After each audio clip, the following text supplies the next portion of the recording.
Halo para pendengar, dimanapun kalian berada. Balik lagi di channel Gary Christopher. Oke, pada video kali ini gue akan kembali melanjutkan tentang pembahasan light novel Konosuba volume 17. Dan dalam part yang terakhir ini, cerita akan berlangsung sangat dramatis teman-teman, dimana Kazuma akan melawan Raja Iblis dan perdebatan hati Aqua yang tidak ingin naik ke surga lagi. Oke deh, gimana keseruannya? Mari kita mulai langsung aja pembahasannya. Pada part sebelumnya, kita sudah mengetahui bahwa party Kazuma dan party Mitsurugi telah berhasil masuk ke kastil Raja Iblis. Bahkan mereka juga sudah berhasil mengalahkan hampir setengah dari pasukan penjaga kastil itu.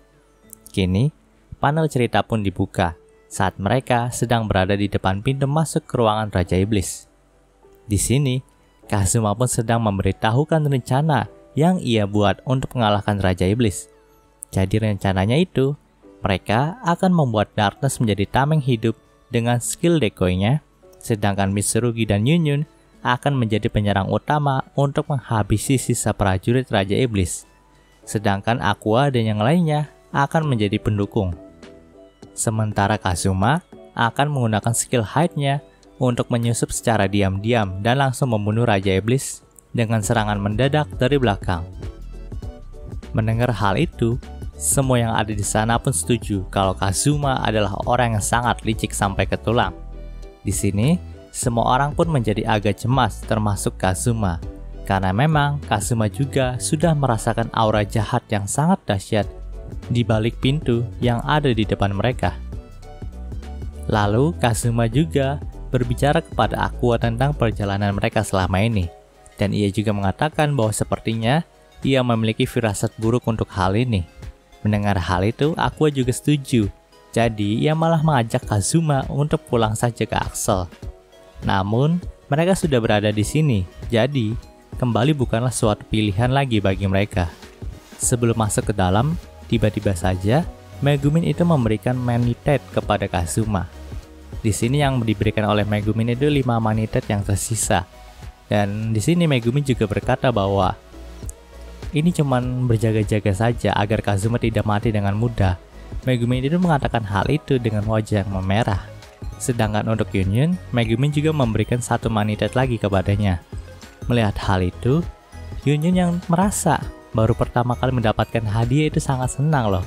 Di sini kita tahu kalau Yunyun itu emang benar-benar ngenes banget nasibnya. Sampai-sampai ia ngomong kalau dia itu baru pertama kali diberi hadiah dari seseorang. Namun pada saat Aqua meminta Manitet kepada Megumin, di sini Megumin itu tidak memberikannya. Ia juga berkata bahwa selama dirinya berpetualang bersama Aqua, ia tuh nggak pernah melihat Aqua kehabisan mana. Jadi Aqua itu tidak perlu Manitet. Dan lagian jika Megumin memberikan Manitet kepada Aqua, nanti pastinya Aqua akan menjual Manitet itu untuk menambah uang sakunya. Lalu sekarang, bagian Darkness lah yang mendekati Kazuma. Di sini Darkness pun berkata kalau ia tidak menyangka kalau hari di mana ia akan melawan Raja Iblis itu akan tiba. Padahal sewaktu pertama kali masuk ke party Kazuma, Darkness itu emang ngomong kalau cita-citanya adalah melawan Raja Iblis dan berakhir disiksa oleh dirinya. Mendengar hal itu, Kazuma pun mulai menyadari bahwa Crusader ini adalah orang mesum yang sangat akut dan tidak bisa disembuhkan lagi. Tapi Kazuma pun melarang Darkness untuk membicarakan tentang hal itu lagi, karena memang hal itu berkaitan dengan pertanda kematian bagi party mereka. Lalu, Darkness pun mulai menyinggung soal cincin yang Kazuma curi dari Iris. Mendengar hal itu, Kazuma pun langsung berkata kalau cincin itu aman bersama majalah pornonya yang ada di mansion. Mendengar kalimat yang tidak senonoh itu membuat wajah Darkness menjadi memerah. Tapi ia pun mengganti topik pembicaraan lagi, kalau ia itu pengen berniat untuk mengalahkan Raja Iblis sekarang ini. Karena memang bisa saja terbayang berapa banyak pangkat dan jabatan yang bisa didapatkan jika bangsawan seperti Darkness bisa mengalahkan Raja Iblis. Mendengar hal itu, Kazuma pun sedikit kaget, karena ia tidak tahu sejak kapan bangsawan mesum ini bisa berubah menjadi bangsawan miskin yang haus akan kekayaan dan jabatan. Tak selesai sampai di situ saja, Megumin dan Aqua pun ikut mengobrol bersama mereka, Di sini Megumin pun langsung berkata bahwa ialah yang akan mendapatkan gelar sebagai pembunuh Raja Iblis. Sedangkan Aqua nampaknya terfokus kepada armor hitam yang dikenakan oleh Darkness. Di sini, Aqua juga berkata bahwa armor yang dipakai oleh Darkness itu memancarkan aura kutukan yang sangat luar biasa. Jadi Aqua pun berniat untuk memurnikannya. Melihat tingkah konyol dari ketiga temannya itu, Kazuma pun menghela nafas panjang dan sedikit tersenyum. Ia juga berkata dalam hatinya bahwa kita ini sedang dalam situasi tegang untuk mengalahkan Raja Iblis loh. Tapi mereka bertiga masih bisa bercanda seperti biasanya. Di sini Kazuma pun agak bersyukur karena bisa memiliki party seperti mereka. Pada akhirnya semua persiapan pun selesai dan formasi mereka sudah dijalankan. Lalu sesuai aba-aba, Darkness pun langsung menendang pintu ruangan Raja Iblis yang ada di depan mereka dan maju dengan menggunakan skill decoy-nya untuk memusatkan perhatian musuh kepada dirinya. Pertarungan pun dimulai. Di sini, Darkness pun langsung diserang oleh skill Crush Lightning dari segala arah. Tapi, ia pun masih tetap kokoh sebagai perisai tanpa pamrih. Sementara, Yunyun langsung membalas dengan mengeluarkan skill Inferno-nya yang diperkuat dengan Manetite ke arah tahta Raja Iblis. Dan luar biasanya serangan Yunyun bisa berhasil mempengaruhi Raja Iblis. Dikatakan Raja Iblis itu adalah sosok pria tua yang memiliki tanduk. Dan Raja Iblis juga berkata kalau ia akan melawan mereka dengan sekuat tenaga. Sementara semuanya sibuk bertarung, Kazuma pun diam-diam menggunakan skill hide-nya dan mengambil jalan memutar untuk bisa berada tepat di belakang Raja Iblis untuk menusuknya dengan skill backstep. Ia pun menyusuri dinding sambil melihat pertarungan teman-temannya. Dan pada saat pandangan Raja Iblis sedang teralihkan kepada Darkness yang menggunakan skill decoy secara terus-menerus, Kazuma pun langsung menyerang Raja Iblis dengan menggunakan pedang sihir dari Das. Tapi tiba-tiba saja, seorang malaikat maut pun berada di depan Kazuma dan pada akhirnya, kepala dari Kazuma pun terpotong. Menjelang ajalnya, Kazuma pun baru ingat kalau Aqua itu pernah berkata kalau skill hide itu tidak berpengaruh kepada undead. Panel cerita pun berpindah ke ruangan Dewi Eris. Di sini, saat Kazuma terbangun, ia pun sangat kaget karena Dewi Eris itu sedang memberikannya beberapa skill buff untuk memperkuat Kazuma. Lalu, Dewi Eris pun berkata hal ini ia lakukan karena jika Kazuma telah dibangkitkan kembali oleh Aqua, maka Kazuma akan siap bertarung lagi. Mendengar hal itu, Kazuma pun menjadi sedikit merinding dan berkata bahwa ia tidak mungkin akan kembali ke medan pertempuran itu. Dan ia juga menyeru partinya untuk mundur jika ada salah satu dari mereka yang mati. Tapi di sini, Eris pun berkata bahwa semua orang yang ada di sana malah menjadi tambah semangat ketika Kazuma mati. Contohnya, Megumin yang berteriak menyemangati Yunyun bahwa mereka harus membalaskan dendam Kazuma, dan Darkness yang menjadi menggila lagi saat mengetahui Kazuma itu telah tewas. Yaps, nampaknya kedua heroin kita ini sangat menyukai Kazuma sampai-sampai mereka sangat marah saat ada yang membunuh Kazuma. Di sini seperti biasa, Kazuma itu ngambek dan gak mau bangkit lagi. Dan Eris pun langsung mengeluarkan rayuan mautnya agar Kazuma bisa bangkit kembali dan melawan Raja Iblis lagi. Lalu Kazuma pun berkata kalau apakah Dewi Eris akan berjanji menikahinya jika Kazuma berhasil mengalahkan Raja Iblis.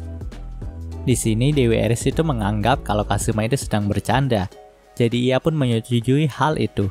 Namun nampaknya Kazuma itu tidak bercanda dan bahkan ia juga akan bilang ke Darkness dan Megumin bahwa ia akan menikahi Chris. Dewi Eris pun hampir kena mental karena ucapan dari Kazuma. Namun Kazuma pun berkata bahwa itu hanyalah godaan dari dirinya. Mendengar hal itu, Dewi Eris pun nampak agak kesal. Tapi ia pun harus menyampaikan hal yang penting kepada Kazuma bahwa Kazuma itu harus melakukan duel dengan Raja Iblis. Dan itulah satu-satunya cara untuk mengalahkan Raja Iblis. Eris juga berkata kalau Aqua itu bisa melemahkan Raja Iblis dengan kekuatan dewinya.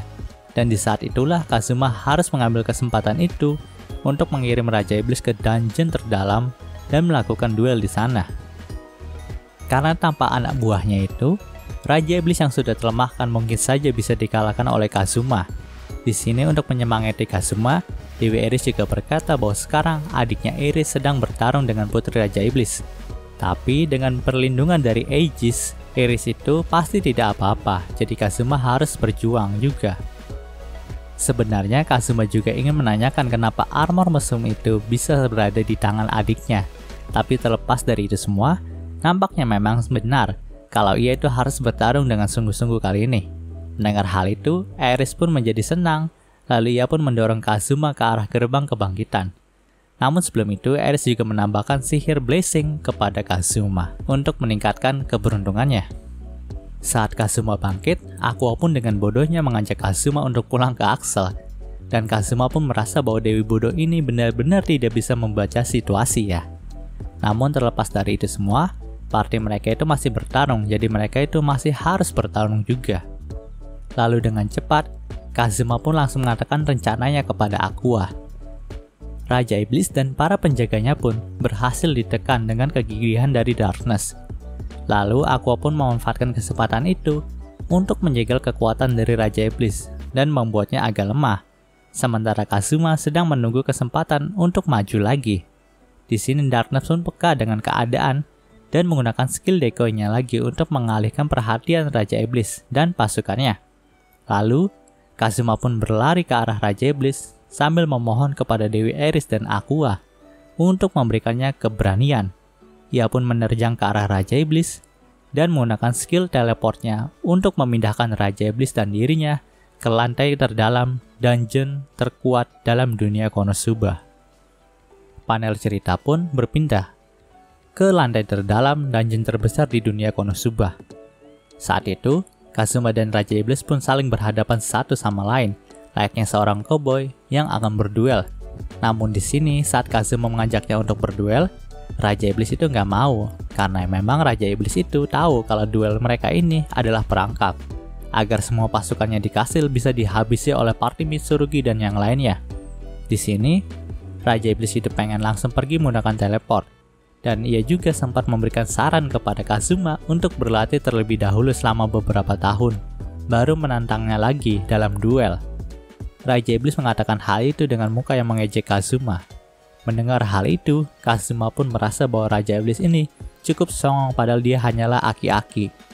Tapi, Kazuma itu nggak kehabisan akal dan terus memprovokasi Raja Iblis dengan mengatakan bahwa Kazuma itu memiliki job terlemah, yaitu seorang petualang.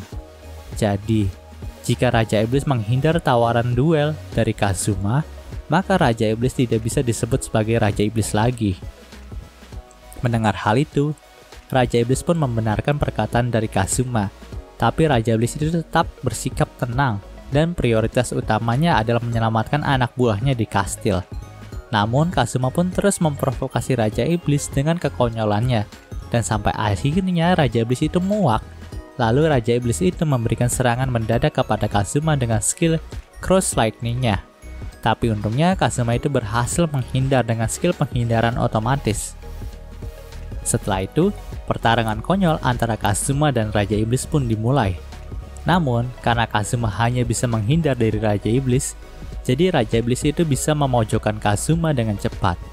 Dan pada saat Raja Iblis menyerang Kazuma dari dekat, tangan Raja Iblis itu langsung terbakar karena ia menyentuh kalung jimat yang diberikan oleh Megumin kepada Kazuma.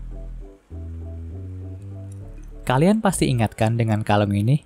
Nah, ternyata kalung ini tuh dipenuhi oleh rambut Aqua, sehingga pantas saja tangan Raja Iblis itu langsung terbakar. Di sini, Raja Iblis itu menjadi tambah kesal dan menyerang Kazuma dengan sungguh-sungguh.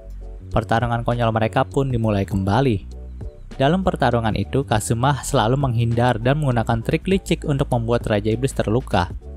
Tapi Raja Iblis juga memberikan perlawanan yang ketat kepada Kazuma dan membuat bahu Kazuma terluka sangat parah. Karena kondisi mereka yang saling tidak menguntungkan, Raja Iblis itu menawarkan kalau sebaiknya mereka itu menghentikan pertarungan saja.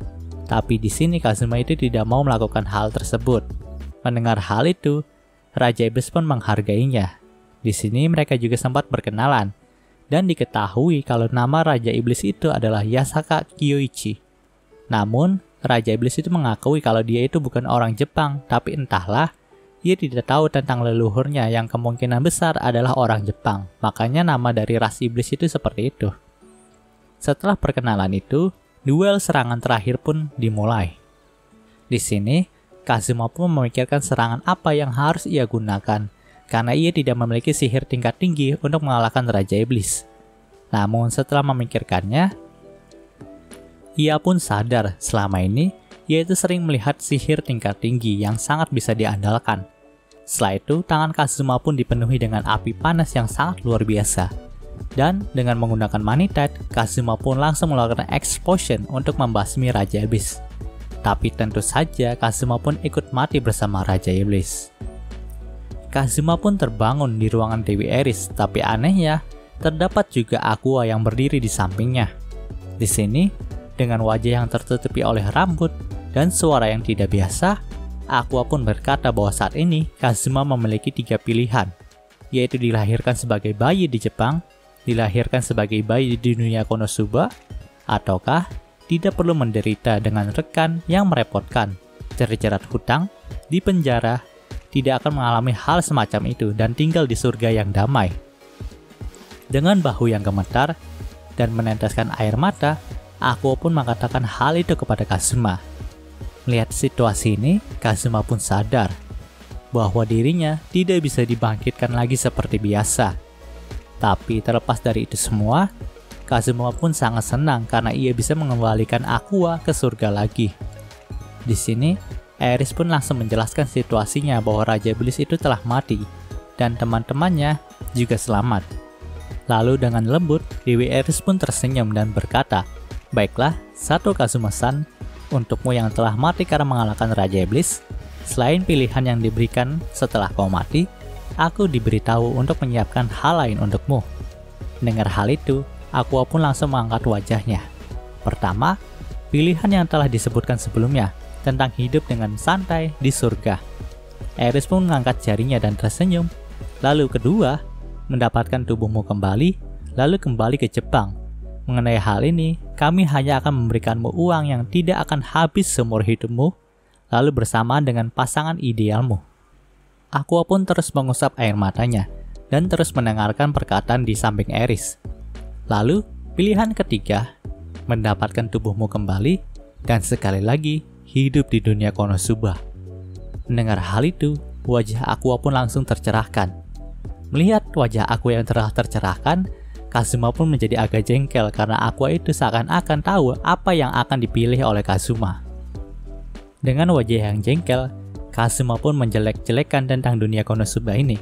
Tapi pada akhir perkataannya, Kazuma itu bilang kalau ia ingin hidup di dunia Konosuba lagi. Mendengarkan hal itu, wajah Eris pun terlihat bahagia, begitu juga dengan Aqua. Selain itu, Kazuma juga meminta satu permintaan, yaitu membawa Dewi sebagai cheat untuk hidup di dunia Konosuba itu. Lalu Eris pun mengabulkannya dengan bahagia. Di sini, Aqua pun sangat senang karena Kazuma menjawab seperti itu. Tapi Aqua dan Kazuma itu terus bertengkar seperti biasanya. Dan untuk memberikan pelajaran kepada Aqua, Kazuma pun memberikan isyarat kepada Dewi Eris untuk mengerjai Aqua dan meninggalkannya di ruangan itu. Sementara Dewi Eris dan Kazuma turun ke dunia Konosuba dan bertemu dengan teman-temannya. Setelah menjelaskan situasinya kepada Darkness dan Megumin, Aqua itu tiba-tiba saja menyusul turun ke dunia Konosuba. Dan dengan begitu, party mereka tuh bisa kembali utuh. Namun yang menjadi masalah sekarang adalah pasukan Putri Raja Iblis yang sudah kembali dari ibu kota. Jadi mereka pun harus pergi dari kastil ini sekarang juga. Yunyun pun memberikan teleport kepada semuanya. Dan di kastil itu tinggal Aqua dan Kazuma saja yang belum terteleport. Namun di sini, Aqua itu ingin berbicara dulu kepada Kazuma sebelum mereka kembali ke Axel dengan teleport. Dengan wajah yang anggun, Aqua pun mengucapkan terima kasih atas segalanya kepada Kazuma. Melihat hal itu, Kazuma pun berkata dalam hatinya, bahkan sampai sekarang ini, aku tidak pernah menyangka akan ada hari di mana jantungku berdegup tajam karenanya. Cerita di kehidupan party Kazuma pun berjalan seperti biasanya. Oh ya, di sini Kazuma itu terkenal sebagai pembunuh Raja Iblis, dan Darkness dipromosikan sebagai bangsawan tingkat tinggi dan mendapatkan surat lamaran pernikahan dari semua bangsawan di seluruh dunia Konosuba.